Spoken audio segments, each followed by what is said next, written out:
l'actualité, ces étudiants algériens qui se distinguent à l'international dans le domaine des TIC, 4 prix décrochés au concours Huawei à Shenzhen en Chine. Paiement électronique des amendes liées aux infractions routières, 2000 TPE ont été distribués dans une première étape aux différents services sécuritaires.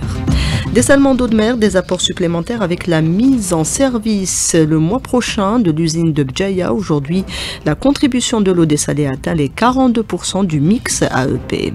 Journée mondiale de l'Afrique, ce 25 mai, l'Algérie affiche son engagement pour le développement et la défense des intérêts du continent, notamment au sein du Conseil de sécurité. Un nouveau rapport de l'UNICEF accable l'entité sioniste qui prend pour cible les enfants à Gaza. Nous écouterons le témoignage d'un médecin algérien qui s'est déplacé dans l'enclave. Sport, championnat de Ligue 1 de football, 3 rencontres au programme cet après-midi dans le cadre de la 27e journée. Et avant de développer ces titres, cette information, le général d'armée et ministre délégué auprès du ministre de la Défense, chef d'état-major de l'ANP, Saïd Chengriha, qui préside donc l'ouverture d'un colloque consacré aux défis sécuritaires et au développement au Sahel, dans la région du Sahel. Nous aurons à y revenir. Des talents algériens brillent à l'international. 14 étudiants décrochent 4 prix à la finale mondiale du concours Huawei des technologies de l'information en Chine. Le président de la République avait exprimé sa fierté quant aux résultats exceptionnels obtenus et salué le travail des universités qui ont contribué à cette réussite internationale. Des universités qui ont fait la différence. Samia Aloun. Des jeunes talents algériens qui brillent à l'international de par leur maîtrise technique et concepts innovés au sein de compétitions organisées dans le domaine des technologies de l'information et de la communication, à l'instar de la compétition Huawei ICT qui a lieu à Shenzhen en Chine, durant laquelle des étudiants de différentes universités et écoles du pays se sont distingués par leurs compétences et savoir-faire. Professeur Ammar Hayahoum, recteur de l'université d'Alger 1, Ben Youssef Ben Khedda. Ça honore à la fois l'université, l'encadrement et tout le pays. Pour notre part, l'université, elle a comme principaux objectifs d'encourager, d'aider, d'assister et de soutenir les projets des startups au niveau des incubateurs, des projets qui aboutissent à la création d'une petite ou micro-entreprise. Une distinction obtenue au sein de spécialités et domaines fondamentaux du numérique d'aujourd'hui et de demain, la cybersécurité, les réseaux, l'intelligence artificielle ou le big data, tous peuvent contribuer à l'accélération de la transition digitale du pays. Abdelkarim Chbieb, directeur adjoint chargé des relations extérieures à l'École nationale supérieure d'informatique. Je félicite énormément les étudiants d'avoir participé à cette compétition et d'avoir hissé le drapeau algérien dans la ville de Shenzhen. Vous savez, c'est une compétition très pointue et très reconnue. C'est un honneur pour l'école et pour les étudiants. Des compétitions internationales durant lesquelles les étudiants tentent de résoudre des problématiques complexes pour expérimenter et tenter de développer des solutions adaptées et techniquement sophistiquées en misant sur l'innovation et la créativité. Parmi les universités qui se sont distinguées, celle de Sidi Bla Abbès, qui n'est pas d'ailleurs à sa première consécration, la correspondance d'Inès Mohamed. 4 étudiants de l'École nationale supérieure d'informatique de l'université Djilali Abbès de Sidi Bla Abbès ont décroché avec brillance le Grand Prix ICT 2025 à la finale du concours international organisé par la compagnie Huawei à Shenzhen en Chine. Le professeur Ben Slimane Sidi Mohamed, directeur de l'École supérieure en informatique. Les étudiants Taleb Abdelrahman, Mehloul Mohamed et Dala Abdelrahman ont décroché le Grand Prix dans le domaine du computing, tandis que l'étudiant Snoussi Ibrahim a décroché le premier prix dans le domaine des réseaux. Cette réussite illustre clairement la haute compétence des étudiants de l'école et couronne des efforts soutenus ainsi qu'un encadrement académique de qualité. Une académie Huawei a été inaugurée à l'ISI de Sidi Bla Abbès suite à un accord cadre de partenariat avec Huawei pour dispenser aux étudiants de l'école des cours TIC certifiés Huawei. Cette école a remporté les meilleurs prix de ce concours pour la 3e année consécutive depuis 2023 à l'échelle mondiale, rappelant que ces compétitions ont réuni 200 000 étudiants issus de 114 pays du monde. De Sidi Bla Abbès, Inès Mohamed pour Alger 3. Généralisation du e-payment, des amendes liées aux infractions routières via les services de police et de la gendarmerie. Le citoyen pourra donc recourir à la carte bancaire ou à la carte Dahabia. 2000 TPE ont été distribués dans une première étape aux différents services de sécurité. La démarche est d'ores et déjà saluée par les automobilistes. Reportage de Maya Alkens. Désormais, le e-payment par TPE est opérationnel pour le règlement des amendes forfaitaires liées aux infractions au code de la route directement auprès des agents de police et de la gendarmerie via des cartes bancaires ou la carte Dahabia. Ce système permet la restitution immédiate du permis de conduire, une annonce qui a réjoui de nombreux automobilistes. Bien sûr, c'est un bon chose. Pour éviter beaucoup de problèmes. Pas aller au commissariat, chercher votre permis. Tu restes au moins une demi-journée pour avoir tes papiers. Pour pas de faire la chaîne à la poste. Pour une meilleure rapidité. Ça nous fait plaisir. Nous, les taxiers. Ça va me permettre de régler ou de payer le procès sur place. Et surtout de m'éviter d'aller régler le procès au niveau de la poste, faire la chaîne, attendre. Je pense que c'est une très belle initiative de la part de l'État. J'ai eu le permis il y a quelques mois. Jusqu'à maintenant, j'ai eu 3 procès. Et les procès via TPE, ça nous permettra de payer sur place et d'éviter d'aller à la poste. Parfois, ça nous prend beaucoup de temps. Ce système innovant résulte d'un accord de coopération entre les parties concernées. Capitaine Samara Abdelli, chargé de communication au commandement de la gendarmerie nationale. Expérimentée dans plusieurs wilayas, cette mesure a donné des résultats probants. Les transactions sont rapides, sécurisées et permettent la restitution immédiate du permis de conduire. Plébiscitée par les usagers, cette démarche reflète l'engagement de la gendarmerie nationale à offrir un service public moderne, performant et centré sur les besoins des citoyens. Le système de e-payment des amendes routières s'inscrit dans le cadre des orientations du président de la République Abdelmadjid Tebboune de moderniser les services publics par l'usage des technologies numériques afin d'assurer des prestations rapides, fiables et de haute qualité aux citoyens. Sécurisation de l'approvisionnement en eau potable par les eaux non conventionnelles. L'usine de dessalement de Terramt à Béjaïa devrait être mise en service le mois prochain, ce qui augmentera encore le taux de contribution de l'eau dessalée dans le mix AEP, estimé aujourd'hui à 42%. Sofiane Zamiche, directeur de développement à AEC, la compagnie algérienne de l'énergie, extrait de l'invité du jour. Actuellement, on a atteint un nombre de 19 stations de dessalement avec une capacité globale de 3,75 millions de mètres cubes jour. Ces capacités ont pu augmenter le taux de contribution du dessalement d'eau de mer en Algérie de 18% à 42%. C'est très important, c'est-à-dire qu'en taux, l'Algérie est classée la première en Afrique en termes d'investissement dans le dessalement d'eau de mer et les autres installations connexes. On est classé les deuxièmes dans le monde arabe, le deuxième dans le Méditerranée, ce qui a donné cette particularité à l'Algérie en termes d'investissement dans des installations d'envergure. La réalisation des usines de dessalement s'appuie aujourd'hui sur des compétences algériennes qui ont acquis maîtrise et savoir-faire. Pour renforcer l'apport de la recherche scientifique, une convention sera incessamment signée, indique Sofiane Zamiche, directeur de développement à AEC, Algerian Energy Company.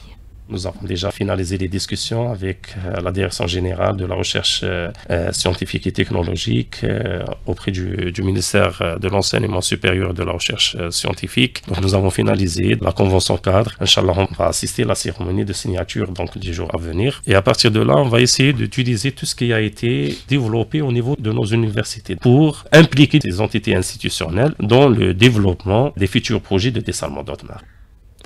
Le Conseil d'affaires algéro-mauritanien a appelé au terme de sa 9e session à la conclusion d'un accord préférentiel entre les deux pays couvrant un ensemble de produits en œuvrant à développer le commerce de troc comme outil de développement des zones frontalières. Session tenue à Nouakchott en marge de la foire de la production algérienne qui se poursuit. C'est la journée mondiale de l'Afrique, l'occasion pour commémorer la création de l'Organisation de l'Unité africaine remplacée il y a 23 ans par l'Union africaine. Parmi ses objectifs aujourd'hui, l'intégration économique. Des mécanismes ont été mis en place comme le NEPAD, le nouveau partenariat pour le développement de l'Afrique, ou tout récemment l'AZLECAF, la zone de libre-échange continentale. Moumouni Managawata, consultant expert en développement, contacté par Rabia Slimani.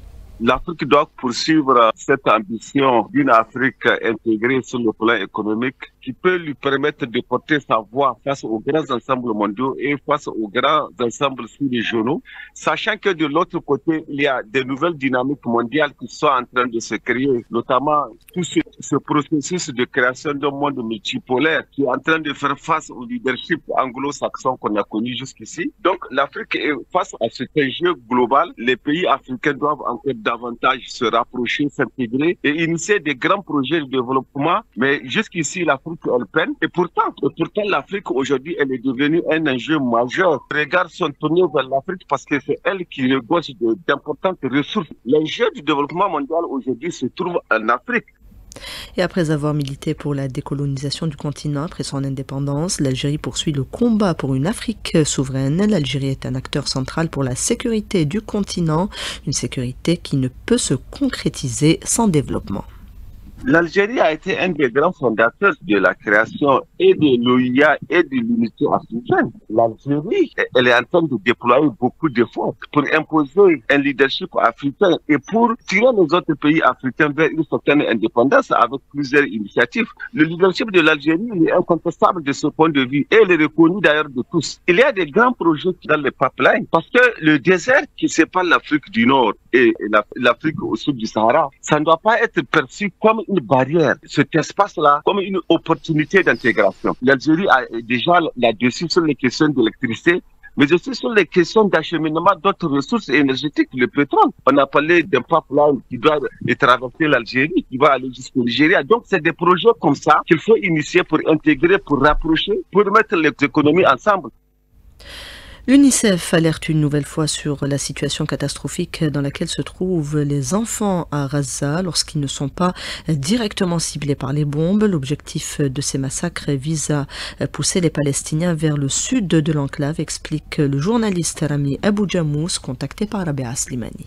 Le déplacement de toute la population de Gaza et puis vers le sud, puis les déporter dans des pays étrangers. C'est exactement ce qu'ils sont en train de faire avec des bombardements intensifs. Hier, on a eu un grand massacre d'un médecin pédiatre à la Najaf. Malheureusement, elle a perdu tous ses enfants. Il y en a un qui est toujours survivant, mais il est dans un état critique et les 9 autres, ils sont tous tués. 2 parmi eux, ils sont toujours sous les décombres. Ils étaient calcinés alors qu'elle, elle était en train de soigner les enfants à l'hôpital Nasser. Elle a reçu les corps calcinés de ses enfants. C'était le grand choc. Et c'est exactement ça, la politique de l'armée d'occupation. Terrorisme d'État qu'on est en train de subir, les bombardements intensifs et les massacres partout, et l'arme de la famine. L'armée d'occupation s'acharne sur les enfants depuis le début de l'agression, témoigne Faisal Beljilali, chef de la mission médicale algérienne qui a opéré il y a quelques mois à Gaza, contacté par Karima Bennour.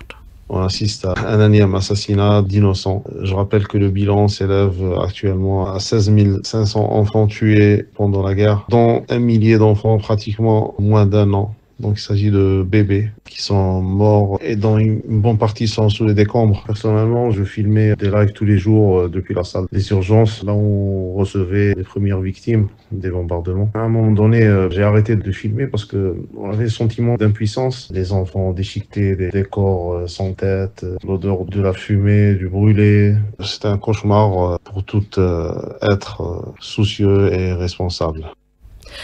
Des propos recueillis par Karima Bennour. L'Aïd al-Adha, c'est dans moins de 2 semaines. Les collectivités locales préparent leurs dispositifs visant à assurer l'hygiène dans les lieux publics. Plus de détails avec Ibti Al-Atoun.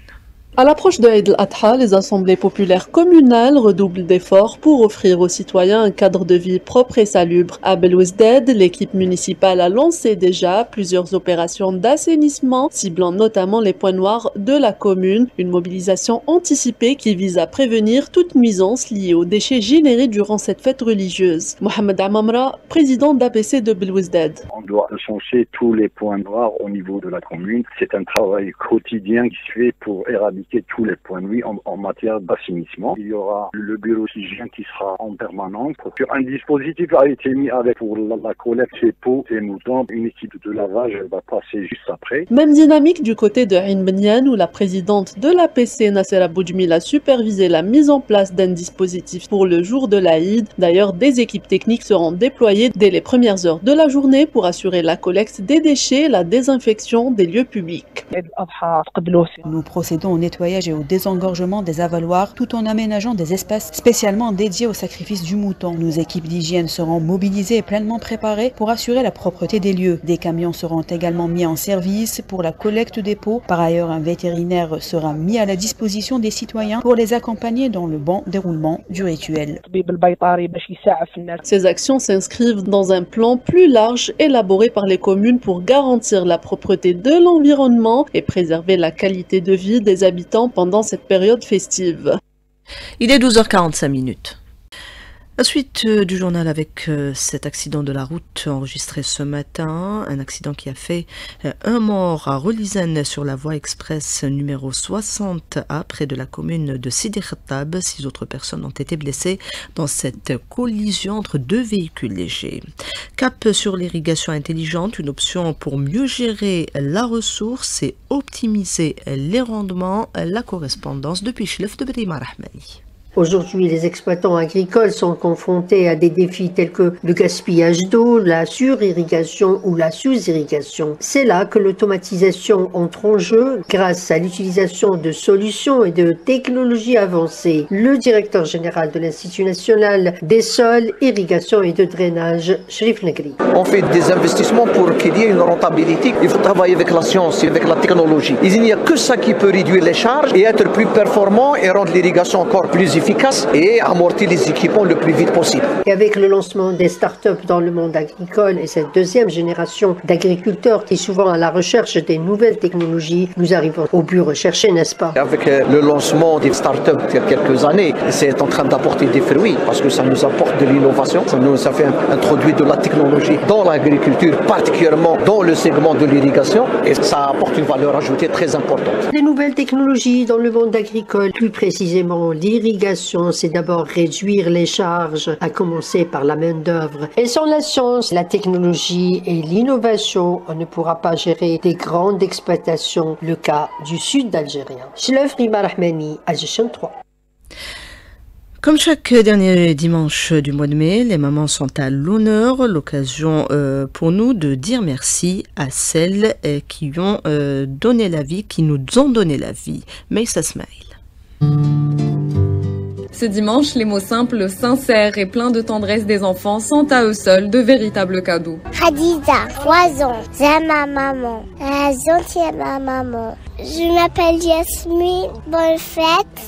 À toutes les mamans, j'aime ma maman. Merci. Ma maman, elle est belle. Je t'aime, maman. Beaucoup se souviennent encore du moment où elles ont tenu leur bébé dans les bras pour la toute première fois. Un instant solennel, gravé dans la mémoire et le début d'une très belle aventure, comme nous le dit Manel, jeune maman. C'est un sentiment extraordinaire. Et en même temps, faire de l'amour, de la peur. J'essaie d'être toujours à la hauteur. J'essaie toujours de les guider vers le bon chemin. Bonne éducation, surtout. Mon plus grand rêve, qu'ils soient profondément heureux, qu'ils trouvent leur voie, qu'ils réussissent dans leurs études, et voilà. Mais pour certains, cette journée est aussi marquée par l'absence. L'amour continue, même après le départ d'une maman. On écoute la jeune Lina. Ça fait 5 ans que j'ai perdu ma mère, et ça n'a pas du tout été facile, parce que c'est comme perdre son équilibre, son pilier. J'aurais aimé pouvoir lui acheter un bouquet de fleurs et lui dire à quel point je l'aime, mais malheureusement, ce n'est pas possible. Je voulais dire à tout le monde de profiter de cette fête pour exprimer sa gratitude et sa reconnaissance envers sa maman, même si à mon avis ça devrait être fait tous les matins avant de sortir. Il faut dire à sa mère qu'on l'aime. En cette journée particulière, nous rendons hommage à toutes les mères pour leur sacrifice, leur force, leur tendresse, mais aussi une pensée pour tous les orphelins opprimés et pour ces mamans qui ont perdu leurs enfants à cause de la guerre.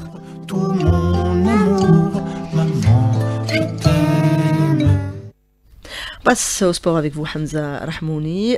C'est le football, notamment avec le championnat de Ligue 1, début de la 27e journée, avec 3 matchs au programme. Et un match au sommet qui opposera le NC Magra à la Jeunesse Sportive de Kabylie. À partir de 17h, les deux équipes jouent gros. Alors le NC Magra joue ses chances à fond pour se maintenir parmi l'élite, tandis que la Jeunesse Sportive de Kabylie tente de décrocher une place qualificative à la Ligue des champions africains. En même temps, il y aura aura également entente de Sétif USM Khanchla et le derby de l'Ouest, Espérance de Mostaganem, ASO Chlef. Les 3 rencontres débuteront à partir de 17h et seront retransmises en direct. La suite de cette journée, demain lundi, avec US Biskra MC Oran 17h45, à 20h à huis clos USM Alger Olympique Herbo, et enfin mardi, l'épilogue de cette 27e journée avec MC El Bayed CS Constantine à 17h à 19h, 2 rencontres au programme. Les 2 dernières, JS Saoura Mouloudia d'Alger et Shabab Riyadid Belouizdad Paradou AC. Merci Hamza. Salma Fegir, Erdouan Siassi était à la réalisation du 12-13. Il y avait Yassine à la console technique. Yassine également au streaming. Puis Tahar à la régie d'antenne. Dans quelques instants, vous retrouverez le duo Abdelkader Ben Damesh et Kamel Oularbi. Tout de suite, place à la météo avec Karima Benour.